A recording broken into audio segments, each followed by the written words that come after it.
पिछले काफ़ी सारे सेशन से हमने जीएसटी के बेसिक सिनेरियो की जानकारी ली। इसमें हमने ये भी जाना कि भारत में बिजनेस किस प्रकार किया जाता है या कौन कौन से सिनेरियोज हैं, टैक्सेशन सिस्टम क्या है भारत में, किस प्रकार से इम्प्लीमेंटेड है, जीएसटी आएगा तो उसको किस तरह से इम्प्लीमेंट किया जाएगा, ड्यूल टैक्सेशन सिस्टम किस प्रकार से आने वाला है भारत में, क्योंकि जीएसटी के साथ ही ड्यूल टैक्सेशन सिस्टम शुरू हो जाएगा। आप अपने बिजनेस को किस प्रकार से जीएसटी में रजिस्टर करा सकते हैं और इनपुट टैक्स क्रेडिट प्राप्त कर सकते हैं, ये सारी जानकारी हमने पिछले सेशन में ली। इस सेशन में हम प्रैक्टिकल कॉन्सेप्ट की बात करेंगे कि टैक्स सिस्टम जो भारत में ऑलरेडी है और जीएसटी आने के बाद दोनों में किस तरह का अंतर आने वाला है और किस प्रकार से हम बिलिंग या किस प्रकार से हम टैक्स इनपुट क्रेडिट को प्राप्त करने वाले हैं। ये बहुत ही इंपॉर्टेंट सेक्शन है और इसमें हम सारा प्रैक्टिकल रूप में इस एग्जाम्पल को समझेंगे। लेकिन इससे पहले मैं आपको जानकारी दे दूं कि यदि आपने अभी तक हमारा चैनल सब्सक्राइब नहीं किया है तो अभी कर लें, क्योंकि हम आने वाले काफ़ी सारे सेशन जीएसटी बेस्ड बनाने वाले हैं। क्योंकि जैसे ही जीएसटी आएगा नई नई चीज़ें उसके साथ आती चली जाएगी, आपको भी समय समय पर उन सब की जानकारी मिलती चली जाएगी। तो आइए शुरू करते हैं प्रैक्टिकल रूप में समझना जीएसटी को। इस पूरे सेशन में हम सीखेंगे कि एग्जिस्टिंग टैक्सेशन सिस्टम क्या है और जीएसटी से किस प्रकार से अंतर आने वाला है। साथ ही हम ये भी देखेंगे कि आप किस प्रकार से प्रैक्टिकल पोजीशन में जीएसटी को कलेक्ट करते हैं और इनपुट टैक्स क्रेडिट प्राप्त करते हैं। परंतु यहाँ मैं आपको एक सुजेशन देना चाहूँगा कि आप हमारी वेबसाइट्स पर जाकर जो एग्जाम्पल मैं बताने वाला हूँ उसकी ऑलरेडी एग्जिस्टिंग शीट को डाउनलोड कर सकते हैं और उसको अच्छी तरह से समझ सकते हैं। आप इन दोनों वेबसाइट्स issstworld.com या smartosystems.in के डाउनलोडेबल सेक्शन पर जाकर आसानी से ये शीट्स को डाउनलोड कर सकते हैं ताकि प्रॉपर रूप में आप इसे समझ पाएँ। तो आइए शुरू करते हैं। मेन एग्जाम्पल पर जाने से पहले हम थोड़ा सा बेस बना लेते हैं, अर्थात हम पहले टैक्सेस की जानकारी ले लेते हैं कि किस प्रकार टैक्स आप प्राप्त करते हैं या किस प्रकार आप टैक्स पे करते हैं। सिंपल एग्जांपल है, बिल्कुल डीलर ए है हमारे पास, जिसके पास एक 100 रुपये की कॉस्ट का प्रोडक्ट है। वह 20 रुपये अपना मार्जिन जोड़ता है और साथ में 30 रुपये उस पर टैक्स ले लेता है, जिसको भी ये ए माल बेचेगा। तो टोटल 150 रुपये इसने प्राप्त किए, जिसमें 30 रुपये टैक्स भी था।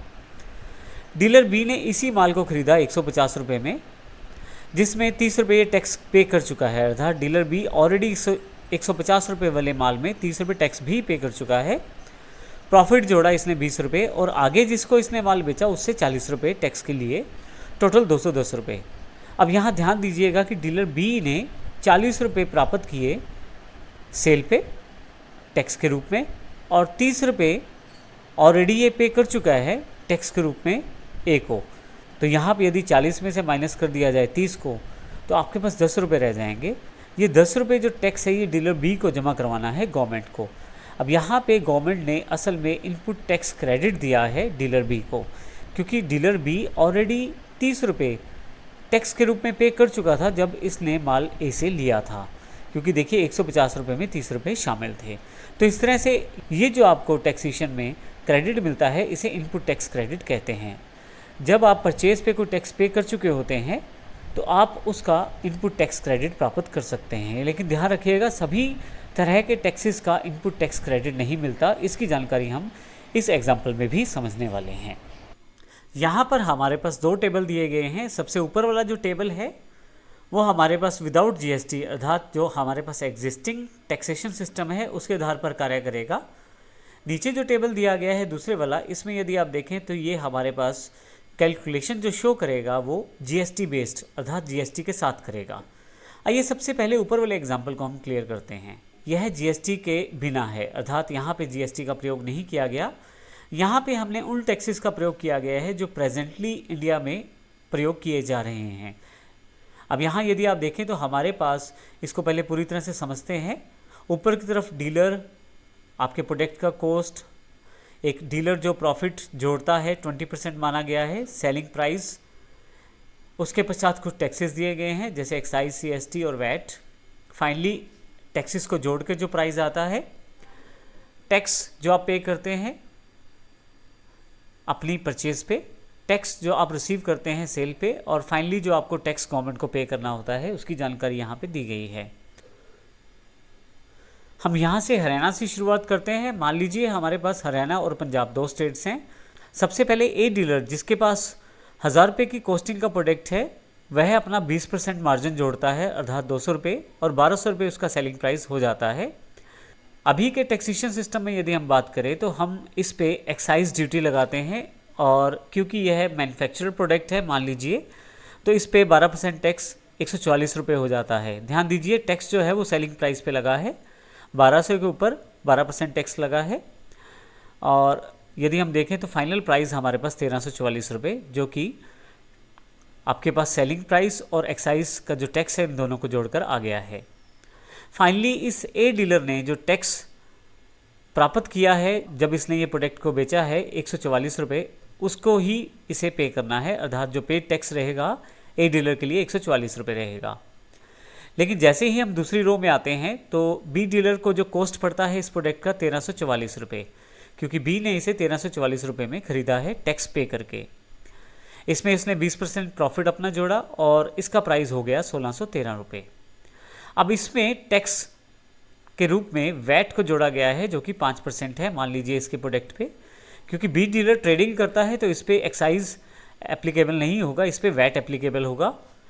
अब यहाँ पे 81 रुपये जो टैक्स है वो 1613 रुपये में जोड़ा जाएगा और टोटल जो फाइनल प्राइस हो जाएगा 1693 रुपये। यहाँ पे यदि आप देखें तो टैक्स जो रिसीव हुआ है वो 81 रुपये रिसीव हुआ है।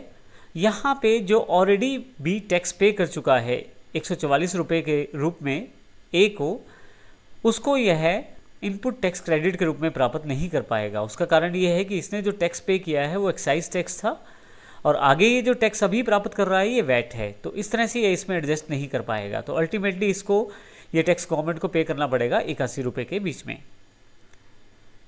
इसी तरह से बी ने सी को बेचा माल 1693 रुपये की कॉस्टिंग के साथ, जो कि कॉस्टिंग सी को पड़ी है।